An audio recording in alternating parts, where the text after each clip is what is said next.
తెలంగాణ ఎన్నికల ప్రచార ఘట్టానికి నేటితో తెరపడనుంది. పోలింగ్ కు 48 గంటల ముందే ప్రచారాన్ని ముగించాలని ఎన్నికల నిబంధనలు స్పష్టం చేస్తున్నాయి. దీంతో రాష్ట్రంలోని 106 నియోజకవర్గాల్లో ఇవాళ సాయంత్రం 5 గంటలకు ప్రచారం ముగియనున్నది. మిగిలిన 13 నియోజకవర్గాల్లో ప్రత్యేక పరిస్థితుల దృష్ట్యా సాయంత్రం 4 గంటలకు ప్రచారం ముగుస్తుంది. ప్రచార గడువు ముగియగానే నియోజకవర్గాల నుంచి స్థానికేతర నాయకులు వెళ్లిపోవాలని ఎన్నికల సంఘం స్పష్టం చేసింది. గురువారం జరగనున్న ఈ ఎన్నికల్లో విజయం కోసం అన్ని పార్టీలు ముమ్మరంగా ప్రచారం నిర్వహిస్తున్నాయి. ఇందులో భాగంగా రాహుల్ గాంధీ, ప్రియాంక గాంధీ ప్రచారం ముమ్మరం చేయనున్నారు. ఇవాళ ఉదయం 10:30 Jubilee Hills auto workers union, GHMC workers యూనియన్లతో రాహుల్ గాంధీ ముఖాముఖి నిర్వహించనున్నారు. ఆ తర్వాత 11:30 నుంచి మధ్యాహ్నం 12:30 వరకు నాంపల్లిలో రాహుల్ రోడ్ షో చేపట్టడంతో పాటు కార్నర్ మీటింగ్లలో పాల్గొననున్నారు. మరోవైపు ప్రియాంక గాంధీ ఉదయం 11:30 జహీరాబాద్ లో ఎన్నికల ప్రచారం చేపట్టనున్నారు. ఆ తర్వాత హైదరాబాద్ లో రోడ్ షోలో పాల్గొననున్నారు. బీఆర్ఎస్ విజయం కోసం ఆ పార్టీ అధ్యక్షుడు సీఎం కేసీఆర్ తో పాటు వర్కింగ్ ప్రెసిడెంట్ మంత్రి కేటీఆర్, మంత్రి హరీష్ రావు, ఎమ్మెల్సీ కల్వకుంట్ల కవిత ప్రచారాన్ని హోరెత్తించారు. సీఎం కేసీఆర్ ఇవాళ వరంగల్ ఈస్ట్, వెస్ట్, గజ్వేల్ నియోజకవర్గాల్లో ఎన్నికల ప్రచారం నిర్వహించనున్నారు. చివరగా గజ్వేల్లో క్యాంపెయిన్ ను ముగించనున్నారు. గత ఎన్నికల సమయంలో చివరి సభను గజ్వేల్లో పెట్టిన సీఎం కేసీఆర్ ఈసారి కూడా అదే ఆనవాయితీని కొనసాగించనున్నారు. తెలంగాణలో ప్రధాని నరేంద్ర మోడీ ఎన్నికల ప్రచారం ముగిసింది. ఆయన 3 రోజుల పాటు తెలంగాణలో ఉన్నారు. వివిధ బహిరంగ సభల్లో పాల్గొన్నారు. మధ్యలో తిరుమల శ్రీవారి దర్శనం చేసుకుని వచ్చిన మోడీ హైదరాబాద్ లో రోడ్ షో అనంతరం తిరిగి ఢిల్లీ వెళ్లారు. కేంద్ర హోంమంత్రి అమిత్ షా మాత్రం తెలంగాణలోనే ఉన్నారు. ఇవాళ పెద్దపల్లి జిల్లా నియోజకవర్గంలో ఎన్నికల ప్రచారంలో పాల్గొననున్నారు అమిత్ షా. ఇటు జనసేన అధినేత పవన్ కళ్యాణ్ ఇవాళ చివరి రోజు ప్రచారంలో పాల్గొననున్నారు. ఇవాళ కూకట్పల్లి నియోజకవర్గంలో పర్యటించనున్నారు. ఇందులో భాగంగా మధ్యాహ్నం బాలానగర్ నుంచి హస్మత్పేట అంబేద్కర్ విగ్రహం వరకు కొనసాగనుంది. న్యూ బోయిన్పల్లి సిగ్నల్ క్రాస్ నుంచి బోయిన్పల్లి పోలీస్ స్టేషన్ మీదుగా old Bowenpally check post, Hasmathpet bus stop, Ambedkar విగ్రహం వరకు రోడ్ షో కొనసాగనుంది. హైదరాబాద్ లో ప్రధానమంత్రి నరేంద్ర మోడీ భారీ రోడ్ షో నిర్వహించారు. ఈ రోడ్ షో హైదరాబాద్ లోని ఆర్టీసీ క్రాస్ రోడ్ నుంచి కాచిగూడ వీర్ సావర్కర్ విగ్రహం వరకు నిర్వహించారు. గ్రేటర్ పరిధిలోని 25 నియోజకవర్గాల నుంచి ఈ రోడ్ షో కోసం జన సమీకరణ చేశారు కమలం పార్టీ నేతలు. ఇక మోడీ కాన్వాయ్ వెళ్లే మార్గంలో 25 వేదికలను ఏర్పాటు చేశారు. ఒక్కో వేదికపై ఒక్కో నియోజకవర్గ అభ్యర్థి ఉండి మోడీ రోడ్ షోకు తన మద్దతుదారులతో కలిసి స్వాగతం పలికే విధంగా ఏర్పాట్లు చేశారు. దారి పొడవునా ప్రజలు మోడీపై పూల వర్షం కురిపించారు. తెలంగాణలో పోలింగ్ ను ప్రశాంతంగా నిర్వహించేందుకు ఎన్నికల సంఘం చురుగ్గా ఏర్పాట్లు చేస్తోంది.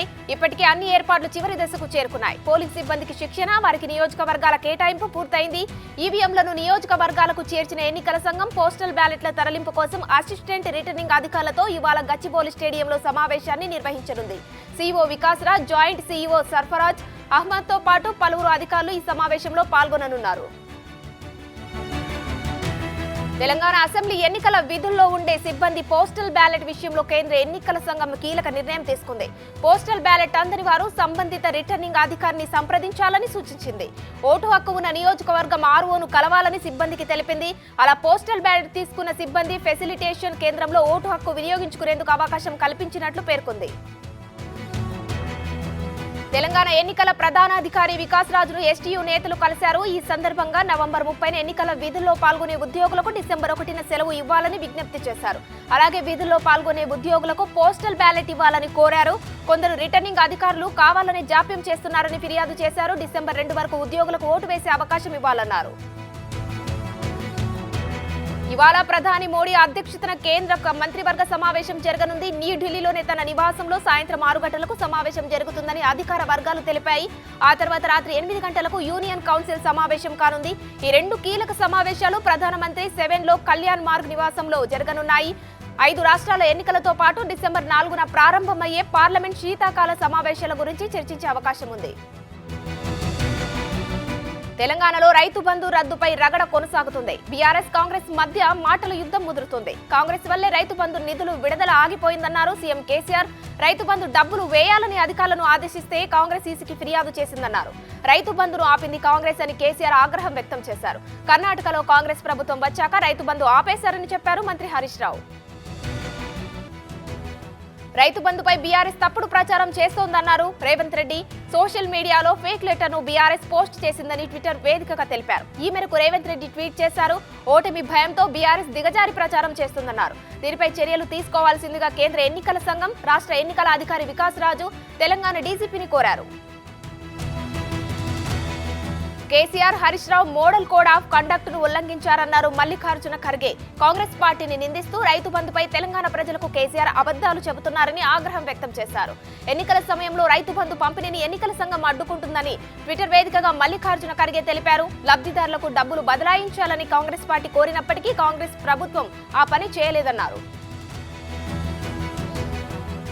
రైతులకు రైతు బంధు వాయిదాలు నిరాకరించడం వెనుక హరీష్ రావు ప్రకటనలే కారణమని కాంగ్రెస్ పేర్కొంది. ఈ వాస్తవాన్ని ఈసీకి బీఆర్ఎస్ ఇచ్చిన ప్రతిస్పందన ధృవీకరిస్తోందని కాంగ్రెస్ పార్టీ జాతీయ కార్యదర్శి కేసీ వేణుగోపాల్ తెలిపారు. ఈ మేరకు ఆయన ట్వీట్ చేశారు. పైగా కాంగ్రెస్ ను నిందిస్తున్నారని విమర్శించారు. దీనిపై తెలంగాణ రైతులకు బీఆర్ఎస్ క్షమాపణ చెప్పాలని డిమాండ్ చేశారు. రైతు బంధు డబ్బులు నిలిపివేతపై తెలంగాణ కాంగ్రెస్ కిసాన్ సెల్ భారీ ఆందోళనలు నిర్వహించింది. హైదరాబాద్ లోని గాంధీ భవన్ వద్ద ముఖ్యమంత్రి కేసీఆర్, హరీష్ రావు దిష్టిబొమ్మలను దహనం చేశారు. మంత్రి హరీష్ రావు వైఖరితో రైతు బంధు ఆగిపోయిందని కిసాన్ సెల్ నేతలు ఆగ్రహం వ్యక్తం చేశారు. హరీష్ నిబంధనలు ఉల్లంఘించడమే రైతు బంధు నిలుపుదలకు కారణమన్నారు. బీఆర్ఎస్ పార్టీకి ఎన్నికల్లో గుణపాఠం చెప్పాలని కిసాన్ సెల్ నేతలు పిలుపునిచ్చారు. కాంగ్రెస్ A to Z అంటూ పత్రిక ప్రకటనలు జారీ చేసిన బీఆర్ఎస్ పార్టీకి తాకీదులు అందాయి. తెలంగాణ సీఈఓ వికాస్ రాజ్ ఆ పార్టీకి నోటీసులు జారీ చేశారు. 24 గంటల్లో వివరణ ఇవ్వాలని ఆదేశించారు. లేని పక్షంలో మోడల్ కోడ్ ఆఫ్ కండక్ట్ కింద చర్యలు తీసుకుంటామని నోటీసులో పేర్కొన్నారు. కాంగ్రెస్ అంటూ కాంగ్రెస్ పార్టీపై పత్రిక ప్రకటనల ద్వారా దుష్ప్రచారం చేస్తున్నారని Congress senior vice president Niranjan ఫిర్యాదు చేసిన నేపథ్యంలో ఈ నోటీసులు జారీ అయ్యాయి. తెలంగాణలో నిరుద్యోగ యువత పడుతున్న ఇబ్బందులపై కాంగ్రెస్ అగ్రనేత రాహుల్ గాంధీ మరోసారి స్పందించారు. కేసీఆర్ ప్రభుత్వ పాలనలో తెలంగాణ యువత తీవ్ర ఇబ్బందులు పడుతున్నారని ఆవేదన వ్యక్తం చేశారు. ఇటీవల తాను హైదరాబాద్ అశోక్ నగర్ లో పర్యటించిన సమయంలో ఈ విషయం స్పష్టమైనట్లు పేర్కొన్నారు. ఈ మేరకు రాహుల్ గాంధీ వీడియో విడుదల చేశారు. తెలంగాణ నిరుద్యోగ యువత బాధను తగ్గించేందుకు ఉద్యోగ క్యాలెండర్ తో కాంగ్రెస్ తొలి అడుగు వేసిందని, తెలంగాణలో అధికారంలోకి రాగానే ఏడాదిలో 2 లక్షల ప్రభుత్వ ఉద్యోగాలు భర్తీ చేస్తామని హామీ ఇచ్చారు. కేసీఆర్ ఎవరో తనకు తెలియదన్నారు ప్రియాంక గాంధీ. కానీ ఆయన 10 ఏళ్ల పాలనలో విపరీతమైన అవినీతికి పాల్పడ్డారని గుర్తించామని చెప్పారు. ప్రజల రక్తం చిందిస్తే ఆయన కుటుంబ సభ్యులకు మాత్రమే పదవులు వచ్చాయని చెప్పారు. ఫామ్ హౌస్ నుంచి పాలించే సీఎంను దేశంలోనే తొలిసారి కేసీఆర్ ను చూశానని తెలిపారు. ఫామ్ హౌస్ సర్కార్ కావాలో ప్రజా పాలన కావాలో నిర్ణయించుకోవాలని కొడంగల్ సభ నుంచి సూచించారు ప్రియాంక. ఇక ఇదే సభలో ఆసక్తికర సన్నివేశం చోటు చేసుకుంది. విజయభేరి సభ ముగిసిన తర్వాత రేవంత్ రెడ్డి పాటకు సభకు వచ్చిన జనం డాన్సులతో హోరెత్తించారు. అది చూసిన ప్రియాంక గాంధీ కూడా వారితో పాటు ఉత్సాహంగా చప్పట్లు కొడుతూ స్టెప్పులు వేశారు. కొడంగల్ నియోజకవర్గంలో కాంగ్రెస్ విజయభేరి సభలో రేవంత్ రెడ్డి కీలక ప్రకటన చేశారు. సిరిసిల్ల నుంచి వచ్చిన సన్నాసి కొడంగల్ను దత్తత తీసుకుంటానని చెబుతున్నాడు. కానీ తాను మాట ఇస్తున్నానని, మొత్తం తెలంగాణను కొడంగల్ దత్తత తీసుకుంటుందని అన్నారు. కొడంగల్ ప్రజలు నాటిన మొక్కనైనా తాను ఈ రోజు వృక్షంగా ఎదిగానని, ఆ వృక్షాన్ని నరికేయడానికి కేసీఆర్ గొడ్డలిని భుజాన వేసుకుని వస్తున్నారని వ్యాఖ్యానించారు. బీఆర్ఎస్ కు వీఆర్ఎస్ ఇవ్వాలని కేంద్ర హోంమంత్రి అమిత్ షా పిలుపునిచ్చారు. కారును గ్యారేజ్ కు తరలించాల్సిన సమయం వచ్చిందన్నారు. బీఆర్ఎస్ కు ఓటు వేస్తే కేసీఆర్ కుటుంబీకులే సీఎం అవుతారన్న అమిత్ షా, బీజేపీకి ఓటు వేస్తే బీసీ నేత సీఎం అవుతారని భరోసానిచ్చారు. కరీంనగర్ జిల్లా హుజూరాబాద్ ఎన్నికల ప్రచార సభలో అమిత్ షా ప్రసంగించారు. కేసీఆర్ అవినీతిపై పోరాడుతున్న ఈటెల రాజేందర్ ను మరోసారి గెలిపించాల్సిన అవసరం ఉందన్నారు. ఎన్నికల ముందు తీపి మాటలు మాట్లాడే మోడీ తెలంగాణకు చేసిందేమిటో చెప్పాలని కేటీఆర్ డిమాండ్ చేశారు. రాష్ట్ర ప్రభుత్వం 36 ఫ్లైఓవర్లు కడితే కేంద్రం మాత్రం 2టితో సరిపెట్టిందని ఆగ్రహం వ్యక్తం చేశారు. ఏ ముఖం పెట్టుకుని బీజేపీ ఓట్లు అడుగుతుందని కేటీఆర్ ఫైర్ అయ్యారు. తెలంగాణ సహా కేంద్రంలోనూ బీజేపీని చిత్తుగా ఓడించాలని ఓటర్లకు పిలుపునిచ్చారు. స్విగ్గీ, జొమాటో, ఓలా, ఊబర్, ర్యాపిడో ఇతర పార్ట్ టైం ఉద్యోగాలు చేసే యువకులకు మంత్రి కేటీఆర్ గుడ్ న్యూస్ చెప్పారు. సంక్షేమం కోసం ఒక ప్రత్యేక బోర్డును ఏర్పాటు చేస్తామని హామీ ఇచ్చారు. వారు సేవలు అందిస్తున్న కంపెనీలతో మాట్లాడి ఈ ఉద్యోగులకు ఆరోగ్య బీమా, ప్రావిడెంట్ ఫండ్, ఈఎస్ఐ వంటి సౌకర్యాలను అందించడంతో పాటు జాబ్ సెక్యూరిటీని కల్పించేలా చూస్తామని చెప్పారు. రాష్ట్రంలో సుమారు 3 లక్షలకు పైగా యువకులు ఈ పార్ట్ టైం ఉద్యోగాలు చేస్తున్నారన్నారు. కాంగ్రెస్ ఇచ్చిన 6 గ్యారంటీలు ఖచ్చితంగా అమలు చేస్తామని స్టాంప్ పేపర్ పై సీఎల్పీ నేత భట్టి విక్రమార్క సంతకం చేశారు. మధిర నియోజకవర్గం బోనకల్లు మండలం చొప్పకట్లపాలెం గ్రామంలోని దేవాలయంలో 100 రూపాయల స్టాంప్ పేపర్ పై సంతకం చేశారు. తెలంగాణలో ఖచ్చితంగా కాంగ్రెస్ గెలుస్తుందని ధీమా వ్యక్తం చేశారు భట్టి విక్రమార్క. తెలంగాణలో కాంగ్రెస్ అధికారంలోకి వస్తుందన్నారు రాజస్థాన్ నేత సచిన్ పైలట్. బీజేపీ విభజన రాజకీయాలు చేస్తుందన్నారు. రాజస్థాన్ ను అన్ని రంగాల్లో అభివృద్ధి చేశామన్నారు సచిన్ పైలట్. ఆయన గాంధీ భవన్ లో యువత, విద్యార్థి, నిరుద్యోగులతో సమావేశమయ్యారు. కాంగ్రెస్ పాలిత రాష్ట్రాల్లో కంటే తెలంగాణలోనే ఎక్కువ ఉద్యోగాలు ఇచ్చామన్నారు బీఆర్ఎస్ ఎమ్మెల్సీ కవిత. తెలంగాణ కంటే కాంగ్రెస్ పాలిత రాష్ట్రాల్లో ఒక్క ఉద్యోగం ఎక్కువ ఇచ్చినట్లు రుజువు చేస్తే తాము ఓటు అడగమన్నారు. రుజువు చేసేందుకు కాంగ్రెస్ పార్టీ సిద్ధమా అని సవాల్ విసిరారు. ప్రభుత్వ రంగంలో 2,32,000 ఉద్యోగాలకు నోటిఫికేషన్లు జారీ చేశామని, అందులో 1,60,000 మంది ఇప్పటికే ఉద్యోగాలు చేరారని వివరించారు. తెలంగాణలో అసెంబ్లీ ఎన్నికల వేళ రైడ్ షేరింగ్ ర్యాపిడో ఓ ఆఫర్ ఇచ్చేందుకు సిద్ధమైంది. పోలింగ్ కేంద్రాల వద్దకు ఉచితంగా బైక్ రైడ్ సదుపాయాన్ని కల్పిస్తామని ప్రకటించింది. హైదరాబాద్ లో 2,600 పోలింగ్ కేంద్రాలకు ఈ సదుపాయం అందుబాటులో ఉంటుందని తెలిపింది. ఓటింగ్ శాతాన్ని పెంచడంలో భాగంగా తమ వంతు కృషి చేసేందుకు ప్రయత్నం చేస్తున్నామని ర్యాపిడో పేర్కొంది. జగిత్యాల జిల్లా వెల్గటూరులో ఎన్నికల ప్రచారంలో మంత్రి కేటీఆర్ కు నిరసన సెగ తగిలింది. ఎన్నికల ప్రచారంలో భాగంగా వెల్గటూరులో మంత్రి కేటీఆర్ రోడ్ షోలో పాల్గొన్నారు. రోడ్ షో ముగించుకుని తిరిగి వెళ్తుండగా రైతులు అడ్డుకున్నారు. గో బ్యాక్ కేటీఆర్ అంటూ ప్లకార్డులతో నిరసన తెలిపారు. కాళేశ్వరం లింక్ టు ప్రాజెక్టు వల్ల ఎవరికి లాభం అంటూ నిలదీశారు. ఇటు బీఆర్ఎస్ అభ్యర్థి గండ్ర వెంకటరమణారెడ్డికి కూడా నిరసన సెగ తగిలింది. ఎన్నికల ప్రచారంలో భాగంగా రేగుండ మండలం చిన్న కోడెపాక గ్రామంలో పర్యటించిన వెంకటరమణారెడ్డిని ఓ నిరుద్యోగ యువతి నిలదీసింది. నిరుద్యోగులకు ఉద్యోగ అవకాశాలు ఎందుకు కల్పించడం లేదని ప్రశ్నించింది. ఉద్యోగాలు ఇవ్వకుండా నిరుద్యోగ యువత ఆత్మహత్యలకు కారణమైందని బీఆర్ఎస్ ప్రభుత్వంపై ఆగ్రహం వ్యక్తం చేసింది. వికారాబాద్ లో బీఆర్ఎస్ కార్యాలయం వద్ద ఉద్రిక్తత చోటు చేసుకుంది. బీఆర్ఎస్ నాయకులు డబ్బులు పంచుతున్నారని కాంగ్రెస్ శ్రేణులు ఆరోపించారు. బీఆర్ఎస్ నాయకులతో కాంగ్రెస్ నాయకులు వాగ్వాదానికి దిగారు. దీంతో బీఆర్ఎస్ కార్యాలయం వద్ద ఉద్రిక్త పరిస్థితులు ఏర్పడ్డాయి. మంత్రి మల్లారెడ్డి ఆగడాలు శృతిమించిపోతున్నాయి. మేడ్చల్ నియోజకవర్గంలోని అన్ని ప్రాంతాల్లో మంత్రి అనుచరులు యథేచ్ఛంగా డబ్బులు పంపిణీ చేస్తున్నారు. దీనికోసం సొంత కాలేజీ సిబ్బందిని వాడుకుంటున్నారు. పీర్జాదిగూడ మున్సిపల్ కార్పొరేషన్ లో డబ్బులు పంచుతున్న మల్లారెడ్డి కాలేజ్ సిబ్బందిని, అనుచరులను కాంగ్రెస్ పార్టీ కార్యకర్తలు అడ్డుకున్నారు. ఓటమి భయంతో ప్రలోభాలకు పాల్పడుతున్న మంత్రిపై ఈసీ చర్యలు తీసుకోవాలని కాంగ్రెస్ నేతలు డిమాండ్ చేశారు. ఏపీ మంత్రి చెల్లుపోయిన వేణుగోపాల్ కు గుండె నొప్పి వచ్చింది. దీంతో అప్రమత్తమైన కుటుంబ సభ్యులు తొలుత విజయవాడ ప్రభుత్వ ఆసుపత్రికి తరలించారు. మెరుగైన వైద్యం కోసం తాడేపల్లిలోనే మణిపాల్ ఆసుపత్రిలో చేర్చారు. వైద్యులు ఆయన్ని 24 గంటల పరిశీలనలో ఉంచారు. విజయవాడ స్వరాజ్ మైదానంలో అంబేద్కర్ స్మృతి వనం, అంబేద్కర్ విగ్రహ నిర్మాణ పనులపై ముఖ్యమంత్రి వైఎస్ జగన్మోహన్ రెడ్డి సమీక్ష నిర్వహించారు. ఈ సందర్భంగా అంబేద్కర్ స్మృతి వనం నిర్మాణం చారిత్రాత్మకమైనదని తెలిపారు. నిర్దేశించుకున్న గడువులోగా అంబేద్కర్ విగ్రహం, స్మృతి వనం పనులను పూర్తి చేయాలని ఆదేశించారు. స్మృతి వనం విగ్రహం ప్రారంభించే నాటికి ఒక్క పని కూడా పెండింగ్ లో ఉండకూడదని ఆదేశాలు జారీ చేశారు సీఎం జగన్. వచ్చే రిపబ్లిక్ డే నాటికి పూర్తయ్యే విధంగా పనులు చేపడుతున్నామని సీఎంకు తెలిపారు అధికారులు. టీడీపీ అధినేత చంద్రబాబు దైవ దర్శనాలకు సిద్ధమయ్యారు. డిసెంబర్ 1న తిరుమల శ్రీవారిని దర్శనం చేసుకోనున్నారు. డిసెంబర్ 2న విజయవాడ కనకదుర్గమ్మకు పూజలు చేస్తారు. ఆ తర్వాత సింహాచల క్షేత్రం, శ్రీశైల బ్రహ్మరాంబ మల్లికార్జున స్వామి ఆలయాన్ని సందర్శించనున్నారు. దర్శనాల తర్వాత రాజకీయ కార్యక్రమాల్లో పాల్గొంటారని సమాచారం.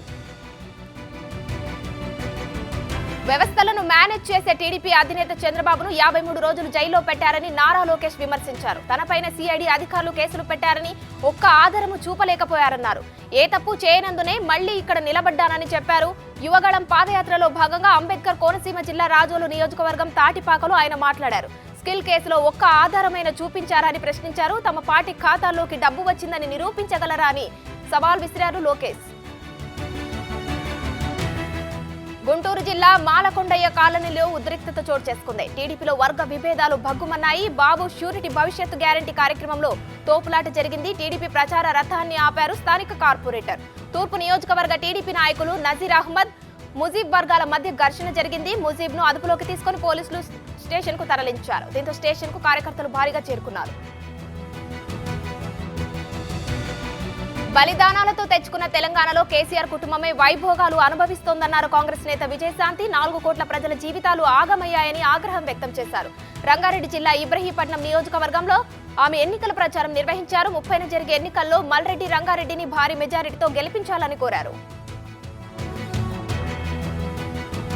పెద్దపల్లి జిల్లా రామగుండంలో కాంగ్రెస్ పార్టీకి సంఘీభావంగా ఆటో కార్మికులు భారీ ర్యాలీ నిర్వహించారు.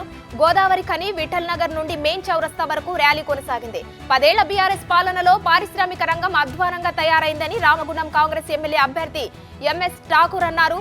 6 గ్యారంటీల అమలుతో పాటు స్థానిక సమస్యల పరిష్కారానికి కృషి చేస్తానని హామీ ఇచ్చారు. అచ్చంపేట నియోజకవర్గంలో కాంగ్రెస్ అభ్యర్థి చిక్కుడు వంశీకృష్ణ ప్రచారంలో దూసుకుపోతున్నారు. కార్యకర్తలంతా ఇంటింటి ప్రచారం నిర్వహిస్తున్నారు. పులిజాల గ్రామంలో కాంగ్రెస్ పార్టీ కార్యకర్తలు నాయకులతో కలిసి గడప గడపకు వెళ్లారు. కాంగ్రెస్ మేనిఫెస్టోతో పాటు 6 గ్యారంటీలను ప్రజలకు వివరించారు. వంశీకృష్ణను గెలిపించాలని కోరారు. టీపీసీసీ సభ్యురాలు పాలకుర్తి కాంగ్రెస్ పార్టీ ఇన్ఛార్జి ఝాన్సీ రెడ్డిపై అభిమానాన్ని చాటుకున్నాడు ఓ వ్యక్తి. తలపై ఝాన్సీ రెడ్డి పేరు వచ్చేలా కటింగ్ చేయించుకున్నాడు. అభిమాని అజ్మీరా మోహన్ జనగామ జిల్లా పాలకుర్తి పరిధిలోనే దేవరుప్పల మండలం లకావత్ తండాలో ఈ ఘటన చోటు చేసుకుంది. తెలంగాణలో రేవంత్ రెడ్డి నేతృత్వంలో కాంగ్రెస్ పార్టీ అధికారంలోకి వస్తుందని, పాలకుర్తిలో యశస్విని రెడ్డి భారీ మెజారిటీతో గెలుస్తోందని అభిమాని మోహన్ తెలిపారు. కాంగ్రెస్ పార్టీపై ప్రేమను వినూత్నంగా చాటుకున్నాడో వీరాభిమాని. జనగామ జిల్లా జాఫర్గఢ్ మండలం తాటికాయలకు చెందిన యాకయ్య నిర్వహిస్తున్న ప్రచారం సర్వత్రా చర్చనీయాంశంగా మారింది. యాకయ్య అరగుండు అరమీసంతో కాంగ్రెస్ కోసం ఎన్నికల ప్రచారం చేస్తున్నారు. కాంగ్రెస్ పార్టీ అధికారంలోకి వచ్చేంత వరకు అరగుండు అరమీసంతోనే ఉంటానని చెబుతున్నారు. కర్ణాటక ప్రభుత్వంపై సెంట్రల్ ఎలక్షన్ కమిషన్ ఆగ్రహం వ్యక్తం చేసింది. తెలంగాణలో ప్రకటనలు ఇవ్వడాన్ని సీసీ తీవ్రంగా పరిగణించింది. కర్ణాటక సీఎస్ కు ఈసీఐ లేఖ రాసింది. ప్రకటనల జారీ, ఎన్నికల నియమావళి ఉల్లంఘన అవుతుందని కమిషన్ తెలిపింది. ఇవాళ సాయంత్రం 5 గంటల లోపు వివరణ ఇవ్వాలని ఈసీఐ ఆదేశాలు ఇచ్చింది. వెంటనే ప్రకటనలు ఆపివేయాలని సెంట్రల్ ఎలక్షన్ కమిషన్ ఆదేశించింది. సంబంధిత శాఖ కార్యదర్శిపై చర్యలు ఎందుకు తీసుకోరాదో తెలపాలని ఈసీఐ తెలిపింది. మనీ లాండరింగ్ కేసులో నిందితుడిగా ఉన్న Karnataka deputy CM DK Shivakumar విదేశాలకు వెళ్లేందుకు ఢిల్లీ కోర్టు అనుమతిచ్చింది. COP28 లోకల్ క్లైమేట్ యాక్షన్ సదస్సులో పాల్గొనేందుకు గాను డిప్యూటీ సీఎం హోదాలో శివకుమార్ దుబాయ్ వెళ్లనున్నారు. ఈ నెల 29 నుంచి డిసెంబర్ 3 వరకు దుబాయ్లో ఉండేందుకు డీకేకు కోర్టు అనుమతిచ్చింది. డీకే విదేశాలకు వెళ్లేందుకు అనుమతిచ్చే సందర్భంలో కోర్టు కొన్ని ఆసక్తికర వ్యాఖ్యలు చేసింది. ఇక్కడ అనుమతి అడుగుతున్నది 8 సార్లు ఎమ్మెల్యే, ప్రస్తుత డిప్యూటీ సీఎం శివకుమార్ అయినందున అనుమతిస్తున్నామని వెల్లడించింది. ఎందుకంటే ఇంత బాధ్యతాయుతమైన పదవిలో ఉన్న ఆయన పారిపోయే అవకాశాలు తక్కువ అని కోర్టు పేర్కొంది. ఏపీ స్కిల్ డెవలప్మెంట్ కేసులో ఇవాళ సుప్రీంకోర్టు విచారణ చేపట్టనుంది. హైకోర్టు చంద్రబాబుకు బెయిల్ ఇవ్వడాన్ని వ్యతిరేకిస్తున్న వైసీపీ ప్రభుత్వం తమ వాదనలు వినిపించనుంది. ఏపీ స్కిల్ డెవలప్మెంట్ కేసులో చంద్రబాబును A37 గా చేర్చిన ప్రభుత్వం సెప్టెంబర్ 10న అరెస్టు చేసింది. నంద్యాలలో అరెస్టు చేసి విజయవాడకు తీసుకొచ్చి ఏసీబీ కోర్టులో హాజరుపరిచింది. అనంతరం సిఐడి వినతి మేరకు ఏసీబీ కోర్టు చంద్రబాబు రిమాండ్ విధించి రాజమండ్రి జైలుకు పంపింది.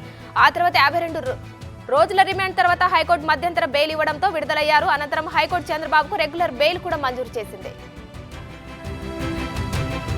తెలంగాణలోనే పలు ప్రాంతాల్లో గత కొన్ని రోజులుగా వర్షాలు కురుస్తున్నాయి. ఈశాన్య రుతుపవనాలు, తూర్పు గాలుల ప్రభావంతో ఈ వర్షాలు పడుతున్నాయి. తాజాగా రాష్ట్రంలో వర్షాలపై వాతావరణ శాఖ కీలక అప్డేట్ ఇచ్చింది. తెలంగాణలో మరో 4 రోజులు వర్షాలు కురిసే ఛాన్స్ ఉందని భారత హైదరాబాద్ వాతావరణ శాఖ కేంద్రం వెల్లడించింది. బంగాళాఖాతం, దక్షిణ అండమాన్ సమీపంలో అల్పపీడనం ఏర్పడనుందని, ఈ నెల 29 నాటికి అది వాయుగుండంగా బలపడుతుందని అధికారులు అంచనా వేస్తున్నారు. దీని ప్రభావంతో తెలంగాణలోని కొన్ని ప్రాంతాల్లో ఓ మోస్తారు నుంచి భారీ వర్షాలు కురుస్తాయని పేర్కొన్నారు. రాజస్థాన్లో అసెంబ్లీ ఎన్నికల్లో కాంగ్రెస్ కు స్పష్టమైన మెజారిటీ వస్తుందని ఆ రాష్ట్ర సీఎం అశోక్ గెహ్లాట్ ఆశాభావం వ్యక్తం చేశారు. ప్రచారంలో బీజేపీ నేతలు రెచ్చగొట్టే వ్యాఖ్యలు చేశారని, మతం కార్డు వాడుకునేందుకు ప్రయత్నించారని ఆరోపించారు. అయినా ప్రజలు వాటిని పట్టించుకోలేదని పేర్కొన్నారు. డిసెంబర్ 3న పార్టీల భవితవ్యం తేలనుందని తెలిపారు. ఎస్సీ, ఎస్టీ, ఓబీసీ మైనార్టీలకు రిజర్వేషన్లు పూర్తిగా అందించాలని కేంద్ర ప్రభుత్వాన్ని తమిళనాడు సీఎం స్టాలిన్ డిమాండ్ చేశారు. రాజధాని కళాశాల ప్రాంగణంలో రాష్ట్ర ప్రభుత్వం తరపున 52,20,000 రూపాయల వ్యయంతో ఏర్పాటు చేసిన మాజీ ప్రధాని వీపీ సింగ్ విగ్రహాన్ని ఆయన ఆవిష్కరించారు. ఆ తర్వాత కలైవానర్ ఆడిటోరియంలో జరిగిన కార్యక్రమంలో ఆయన ప్రసంగిస్తూ వీపీ సింగ్ కు ఉత్తరప్రదేశ్ అమ్మ ఇల్లు అయితే తమిళనాడు తండ్రి ఇల్లు అన్నారు.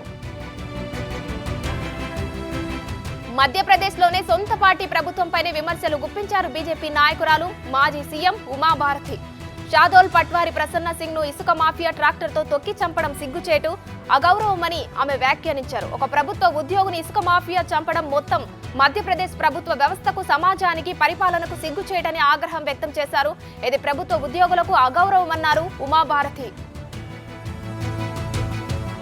భారత జాతిపిత మహాత్మా గాంధీ గత శతాబ్దంలో మహాపురుషుడు అయితే ఈ శతాబ్దంలో ప్రధాని నరేంద్ర మోడీ యుగ పురుషుడని అన్నారు భారత ఉపరాష్ట్రపతి జగదీప్ ధన్ఖడ్. సత్యాగ్రహం, అహింస ద్వారా మహాత్మా గాంధీ మనల్ని బ్రిటిష్ పాలకుల బానిసత్వం నుంచి విముక్తుల్ని చేస్తే మనం ఏ మార్గంలో నడవాలని కోరుకుంటామో ప్రధాని నరేంద్ర మోడీ మనల్ని అదే మార్గంలోకి తీసుకెళ్లారని కొనియాడారు. జైన ఆధ్యాత్మికవేత్త, తత్వవేత్త శ్రీమద్ రాజ్ చంద్రాజీ జయంతి వేడుకల్లో పాల్గొన్న ఉపరాష్ట్రపతి వ్యాఖ్యలు చేశారు. ముంబైలో శ్రీమద్ రాజ్ చంద్రాజీ జయంతి వేడుకలను నిర్వహించారు. అమెరికన్ అగర్ యంత్రం మరోసారి విరిగిపోవడంతో ఉత్తరాఖండ్లో కూలిపోయిన సొరంగంలో సోమవారం రాత్రి 7 గంటలకు మాన్యువల్ గా డ్రిల్లింగ్ ప్రారంభించారు. ఇరుకైన ప్రదేశాల్లో బొగ్గును తవ్వేందుకు ఉపయోగించే పద్ధతిలో ర్యాడ్ మైనర్స్ కార్మికులు ఈ తవ్వకాన్ని ప్రారంభించారు. 800 mm డయామీటర్ల పైపుల గుండా కార్మికులు లోపలికి వెళ్లి శిథిలాలను పారాల ద్వారా తొలగిస్తారు. మరోవైపు సొరంగంపై నిలువుగా చేస్తున్న డ్రిల్లింగ్ 36 మీటర్లు పూర్తయిందని అధికారులు తెలిపారు. బార్కోట్ వైపు నుంచి అడ్డంగా తవ్వడం కొనసాగుతుంది. ఇక కార్మికులను చేరుకోవడానికి మరో 12 మీటర్ల తవ్వకం అవసరం.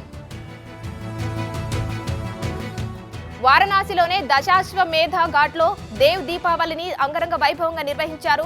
కన్నుల పండుగగా జరిగిన గంగా హారతికి ఉత్తరప్రదేశ్ ముఖ్యమంత్రి యోగి ఆదిత్యనాథ్ హాజరయ్యారు. ప్రత్యేక లైట్ షోను నిర్వహించారు. కార్తీక మాసం చివరి రోజున కార్తీక పౌర్ణమి నేపథ్యంలో దేవ్ దీపావళిని ఘనంగా నిర్వహించారు. గంగా హారతికి భక్తులు పెద్ద ఎత్తున తరలివచ్చారు.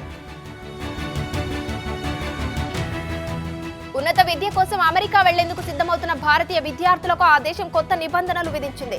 వీసా దరఖాస్తు చేసుకునేటప్పుడు పాటించాల్సిన నిబంధనల్లో కొన్ని మార్పులు చేసింది. ఈ నిబంధనలు నిన్నటి నుంచి అమల్లోకి వచ్చాయి.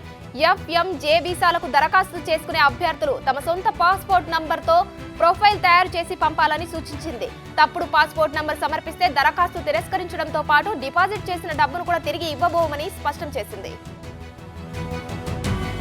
ప్రపంచంలోనే రెండో అతిపెద్ద ఆర్థిక శక్తి అయిన చైనాలో నిరుద్యోగం పెరిగిపోతుంది. అక్కడి ప్రభుత్వ ఉద్యోగాలకు విపరీతంగా డిమాండ్ పెరుగుతుంది. తాజాగా జరిగిన సివిల్స్ పరీక్షకు ఏకంగా 22 లక్షల మందికి పైగా హాజరయ్యారు. చైనాలోని పలు ప్రభుత్వ విభాగాల్లో ఖాళీలను భర్తీ చేసేందుకు సివిల్ సర్వీసెస్ పరీక్ష నిర్వహించారు. ఈ పరీక్షకు 26 లక్షల మందికి పైగా దరఖాస్తు చేసుకోగా 22 లక్షల మందికి పైగా హాజరైనట్లు చైనా జాతీయ సివిల్ సర్వీసెస్ అడ్మినిస్ట్రేషన్ గణాంకాలు వెల్లడించాయి. ప్రపంచవ్యాప్తంగా ప్రతి 3 మహిళల్లో ఒకరు తమ జీవిత కాలంలో శారీరక లైంగిక వేధింపులు ఎదుర్కొంటున్నారని ప్రపంచ ఆరోగ్య సంస్థ వెల్లడించింది. శారీరక గాయాలతో పాటు మానసిక, సంతాన సమస్యలు, ప్రణాళిక లేని ప్రెగ్నెన్సీ, HIV వంటి సమస్యలు ఉండే అవకాశం ఉందని WHO ఆగ్నేయ ఆసియా ప్రాంతీయ డైరెక్టర్ డాక్టర్ పూనమ్ కేత్రాపాల్ సింగ్ పేర్కొన్నారు. ఇలా మహిళలపై జరుగుతున్న హింసను నిరోధించడానికి ప్రతి ఒక్కరూ కృషి చేయాలని పిలుపునిచ్చారు. నల్ల సముద్రంలో ఏర్పడిన తుఫాను కారణంగా రష్యా ఆక్రమిత క్రిమియా అతలాకుతలమైంది. దక్షిణ రష్యాలోని సోచి తీరంలో పెద్ద ఎత్తున అలలు ఎగిసిపడ్డాయి. అనాపా, కుబాన్ తదితర ప్రాంతాల్లో ఆస్తి నష్టం సంభవించింది. బలమైన గాలుల దాటికి విద్యుత్ లైన్లు దెబ్బతిన్నాయి. దీంతో రష్యాతో పాటు ఉక్రెయిన్లోని మాస్కో ఆక్రమిత ప్రాంతం, క్రిమియాలో కలిపి దాదాపు 20 లక్షల మంది ప్రభావితమైనట్లు అధికారులు వెల్లడించారు. ప్రపంచ కుబేరుడు ఎలన్ మస్క్ ఇజ్రాయెల్కు వెళ్లారు. ఈ మేరకు ఆ దేశ ప్రధాని బెంజమిన్ నెతన్యాహుతో కలిసి హమాస్ మిలిటెంట్లచే దాడి చేయబడిన ప్రదేశంలో పర్యటించారు. ఇజ్రాయెల్ హమాస్ యుద్ధం వేళ సామాజిక మాధ్యమ సంస్థ ఎక్స్లో యూదు వ్యతిరేక పోస్టులు రావడం, వాటిలో కొన్నిటికి ఆ సంస్థ యజమాని ఎలాన్ మాస్క్ మద్దతు పలకడం ఇటీవల తీవ్ర దుమారం రేపింది. ఈ పరిణామాల నడుమ ఎలాన్ మాస్క్ ఇజ్రాయెల్లో పర్యటించారు. శ్రీలంక క్రీడా శాఖ మంత్రి రోషన్ రణసింగే పదవి నుంచి తొలగించారు. ఆ దేశ ప్రధాని రనిల్ విక్రమ్ సింఘే ప్రధానిపై ఆరోపణలు చేసిన కొద్ది గంటలకే పదవి నుంచి బర్తరఫ్ చేశారు. ప్రస్తుతం ఈ చర్య చర్చనీయాంశంగా మారింది. దీనిపై రోషన్ రణసింగే స్పందిస్తూ తనను ప్రధాని హత్య చేయించడానికి ప్రయత్నిస్తున్నారని, అలా ఏదైనా జరిగితే ప్రధానితో పాటు స్టాఫ్ చీఫ్దే బాధ్యత అని అన్నారు. ప్రతిష్టాత్మక బుకర్ ప్రైజ్ 2023ను ఐరిష్ రచయిత పాల్ లించ్ గెలుచుకున్నారు. ఆయన రాసిన ప్రొఫెట్ సాంగ్ పుస్తకానికి ఈ అవార్డు లభించింది. దీంతో ఐరిష్ నుంచి ఈ అవార్డు అందుకున్న 5వ వ్యక్తిగా పాల్ లించ్ నిలిచారు. పశ్చిమ దేశాల్లో అనిశ్చితిని గుర్తు చేయడమే కాకుండా సిరియాలో కొనసాగుతున్న అంతరుద్యాన్ని పుస్తకంలో రచయిత ప్రస్తావించారు. ముఖ్యంగా భయంకర ప్రపంచంతో పోరాడుతున్న ఓ కుటుంబ గాథను వివరించారు. ప్రజాస్వామ్య విలువలు ఏ విధంగా పతనమయ్యాయో గుర్తు చేశారు. T20 మూడో మ్యాచ్లో గెలిచి సిరీస్ ను సొంతం చేసుకోవాలని చూస్తుంది భారత జట్టు. వన్డే ప్రపంచ కప్ గెలిచిన ఆసీస్ ను 10 రోజులు గడవక ముందే T20 ఫార్మాట్ లో వరుసగా 2 మ్యాచ్లలో ఓడించింది. దీంతో ఇవాళ మ్యాచ్ గెలిస్తే సిరీస్ సొంతం కానుంది. అసోంలోనే బర్సపర స్టేడియంలో ఇవాళ మూడో మ్యాచ్ జరగనుంది. టీమిండియా త్వరలో ఐసీసీ ట్రోఫీని దక్కించుకుంటుందని భారత మాజీ ప్రధాన కోచ్ రవిశాస్త్రి ఆశాభావం వ్యక్తం చేశాడు. వచ్చే ఏడాది జరగనున్న టీ20 ప్రపంచ కప్ ని భారత్ సొంతం చేసుకుంటుందని పేర్కొన్నాడు. వరల్డ్ కప్ లు గెలవడం అంత సులువు కాదని, ఇటీవల ముగిసిన వన్డే ప్రపంచ కప్ లో భారత్ అత్యుత్తమంగా ఆడినప్పటికీ కీలకమైన ఫైనల్లో విఫలమైందన్నారు. కానీ 2024లో ఖచ్చితంగా గెలుస్తుందని జోస్యం చెప్పారు. తన మనసులోని మాటను బయటపెట్టాడు పాకిస్తాన్ ఫాస్ట్ బౌలర్ హసన్ అలీ. ప్రపంచవ్యాప్తంగా ఎంతో గుర్తింపు పొందినప్పటికీ ఐపీఎల్లో ఆడాలని ఉందని చెప్పాడు. ప్రతి ఆటగాడు ఐపీఎల్ ఆడాలని కోరుకుంటాడని, తనకు అక్కడ ఆడాలని ఉందని చెప్పుకొచ్చాడు. ఇది ప్రపంచంలోనే అతిపెద్ద లీగ్లలో ఒకటని, భవిష్యత్తులో అవకాశం వస్తే ఖచ్చితంగా ఐపీఎల్లో ఆడతాననే నమ్మకం ఉందని అన్నాడు.